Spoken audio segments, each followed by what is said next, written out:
तो सांग मैंने जय जगन्नाथ मु Ayush again welcome back to our channel mister Ayush blogs. तो एबे सका 6टा मु उठिकी निजर लुक टिके चेक करदेली आसिक बाहर को बाहर देखिपे सका हो गलानी अलरेडी।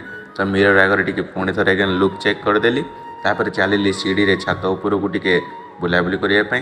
एटा हूँ आम मेस्र छात छात पर टे बुलाबुली सारी आसी पहुँची गली ब्रश करने।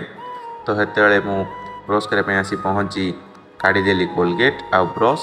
तो मु टूथब्रश रे कोलगेट लगे चलिली बर्तमान मु ब्रश करने।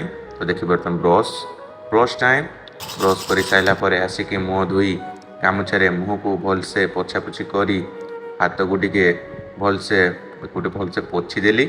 पोछि सारापर एगेन मुझे बसीगली पाठ पढ़ापी। तो पाठ पढ़ा चलिला मोर पाठ पढ़ी सारापर मु रेडी ही पूरा एकदम परफ्यूम मारी छिंचत्र भाव पूरा पैंट सार्ट बाट दे कि छिंचत्र भाव ये देखो रेडी हो गली। बास परफ्यूम यूज करदेली सांगे सांगे पूरा चिक चिक चिक चिक चिक चिक चिक चाक। तापर बाहरी गली ट्यूशन आईगला मो ट्यूशन टाइम मो अपेक्षा करा प्रियांशु।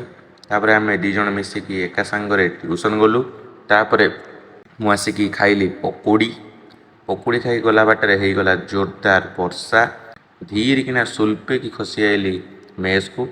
तथापि होता है झिप झिप वर्षा से वर्षा आम मेस रे बाहरला धुंड साप नहीं से खुशी डरिकी आम ब्लॉग टी शेष करदे।